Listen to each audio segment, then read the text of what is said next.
ప్రియమైన వారలారా, యేసు నామమున మీకు నా శుభాకాంక్షలు.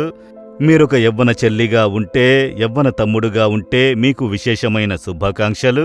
ఎందుకు ఈ దినము మాకు విశేషమైన అభినందనలు అని అడుగుచున్నారా? ఈరోజు యువకులకైన దినము, యువకులకైన యూత్ డే. యువకుల కొరకు ప్రత్యేకంగా ఈ దినమును దేశములో నియమించి ఉన్నారు కనుక మీరు ముఖ్యమైన వారు కదా. ఇది సంవత్సరమునకు ఒకరోజు మాత్రమే నియమించి ఉన్నారు. అయితే ఆకాశమును భూమిని కలుగజేసిన దేవునికి మీరెప్పుడు చాలా ముఖ్యమైన వారు. అందులోనూ యువకులు, యువతులు. మిమ్ములను గురించి వేదములో ఒక చక్కని మాట చెప్పబడి ఉన్నది. 127వ కీర్తన 4వ వచనములో, యవ్వన కాలమందు పుట్టిన కుమార్తెలు కూడా బలవంతుని చేతిలోని బాణముల వంటి వారు. యవ్వన కాలమందు పుట్టిన కుమార్తెలు బలవంతుని చేతిలో ఉన్న బాణములు. బలవంతుని చేతిలో ఒక బాణము ఉంటే దాన్ని ధనుసులో ఉంచి కొడితే అది కరెక్టుగా ఏం చేసి కొడితే అది సూటిగా గురిని కొట్టును, అది జయమునొందును. అదే విధముగా బలవంతుడైన దేవుని చేతికి యవ్వన తమ్ముడు, యవ్వన చెల్లి మీరు ఆయన చేతికి సమర్పించుకుంటే మీ ద్వారా ఆయన మహా గొప్ప కార్యము చేయును. కనుక మీ జీవితమును ఆయన చేతికి అప్పగిస్తే చాలు. వేదములు అనేకులను గురించి చదువుతున్నాము. యేసేబు దేవుని చేతికి తనను సమర్పించుకున్నందున ఒక దేశమునకు ప్రధానమంత్రిగా హెచ్చింపబడి దేశమును పరామర్శించే జ్ఞానమును ఆత్మ ద్వారా నింపి ఉపయోగించుకున్నారని వేదములో చూస్తున్నాము. ఒక దానియేలు యవ్వన ప్రాయంలో తనను దేవునికి సమర్పించుకున్నందున ఆయన కార్యములన్నీ జయమునొందినవి. దేవుడు అతని ద్వారా దేశములో మహా గొప్ప కార్యములు చేసి తన శక్తిని తెలిసికొనున్నట్లు చేశాను. ఎస్తరు అన్న ఒక యవ్వన కుమార్తె తన జీవితమును దేవుని చేతికి సమర్పించుకున్నందున తన జాతి ప్రజలు, యూదా ప్రజలు కాపాడబడుటకు ప్రభువు ఆమెను ఉపయోగించుకొని మహా గొప్ప రక్షణ కలుగజేసినది వేదములో మనము చదువుతున్నాము.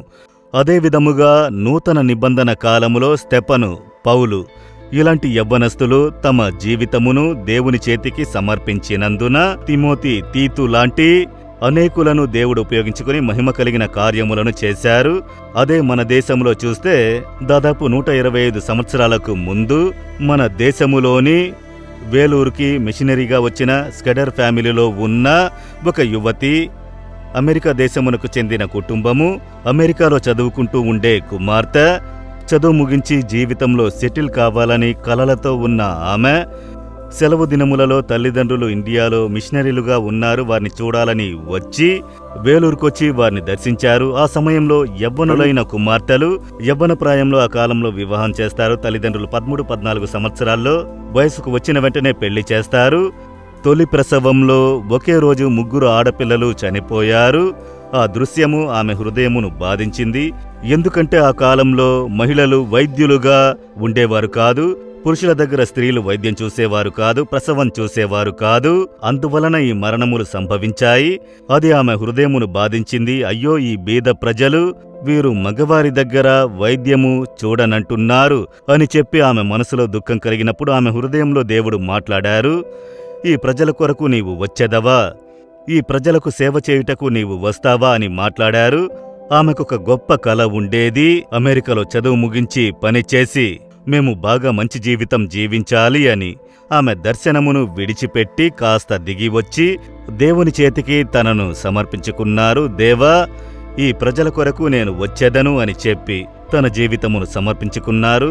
నేను అమెరికా వెళ్లి చదివి డాక్టర్గా వచ్చేదను, ఈ ప్రజలకు సేవ చేస్తానని చెప్పి వైరాగ్యముతో వెళ్లారు. అమెరికాకు వెళ్లి డాక్టర్కి చదివి డాక్టర్ ఐదా స్కాడర్గా తిరిగి వచ్చి అదే వేలూరులో ప్రజలకు సేవ చేశారు. దేవుడు తన కరముతో ఎత్తి పట్టుకుని ఉపయోగించుకున్నారు. ఆ యొక్క కుమార్తె ద్వారా స్థాపించబడినది సిఎంసి వైద్యశాల. ఇప్పుడు ప్రపంచ ప్రసిద్ధిగాంచిన వైద్యశాల. ఇప్పట్లో ప్రతి సంవత్సరము లక్షలాది ప్రజలు వచ్చి అక్కడ వైద్యం పొంది స్వస్థత కలిగి వెళుచున్నారు. దానికి కారణము ఒక యవ్వన బిడ్డ దేవుని కరమునకు తనను సమర్పించుకున్నందున తన యొక్క ఇష్టము, స్వార్థము, కలలను ఆదిలోనే త్రోసిపుచ్చి దేవుని చిత్తమును నెరవేర్చుటకు సమర్పించుకున్నారు. మీరు సమర్పించుకుంటారా? దేవా, నన్ను గురించి మీ చిత్తమేమిటి? మీ చేతిలో ఒక బాణంలా ఉండాలనుకుంటున్నాను, మీరు నన్ను ఉపయోగించుకోండి. ఎలా ఉపయోగించెదరు? ఎవరి కొరకు, ఏ ప్రజల కొరకు ఉపయోగించుటకు ఇష్టపడుచున్నారో అని చెప్పి చూడండి. ప్రభు మీ ద్వారా గొప్ప కార్యములు చేయుట మీరు చూచెదరు. దేవుని కరములకు సమర్పించుకుంటారా కుమార్తె? కుమారుడా, నిన్ను సమర్పించుకుంటావా? బలవంతుడైన దేవుడు చేతిని చాచి అడుగుచున్నారు, నిన్ను నా చేతికి సమర్పించుకుంటావా అని. ఒక బాణముగా ఉండడానికి సమర్పించుకుంటావా? బాణం తన ఇష్టానుసారంగా వెళ్ళదు. ఆ బలవంతుడు ధనుసులో ఉంచి దాన్ని గురిచూసి కొడతాడు, దానివైపే ఆ బాణము వెళ్ళును, తన ఇష్టమును నెరవేర్చదు. అదే విధముగా దేవుని ఇష్టమును నెరవేర్చుటకు సమర్పించుకుంటారా? అలాగైతే చెప్పండి, దేవా, మీ కరములో ఒక బాణముగా ఉండుటకు నన్ను సమర్పించుకుంటున్నాను. మీరెప్పుడు ఎక్కడ నన్ను ఉపయోగించుకుని ఎవరిని ఆశీర్వదించుటకు, ఎవరికి మేలు చేయుటకు, ఏ ప్రాంతమునకు, ఏ ప్రజలకని మీరు తీర్మానం చేయుదురో నన్ను సమర్పించుకుంటున్నాను. నన్ను ఉపయోగించుకుని ఈ సమాజమునకు ఆశీర్వాదంగా ఉండుటకు నన్ను ఉపయోగించుకొనుడి. మీ నామము ద్వారా మహిమపరచబడును గాక. నన్ను బాణముగా మీ కరమునకు సమర్పించుకుంటున్నాను యేసు నామములో. Amen, amen. Jesus redeems Telugu YouTube ఛానల్ను సబ్స్క్రైబ్ చేయండి. సబ్స్క్రైబ్ బటన్ను క్లిక్ చేయండి మరియు బెల్ బటన్ను నొక్కండి. ప్రతిరోజు కార్యక్రమ సమాచారం పొందండి.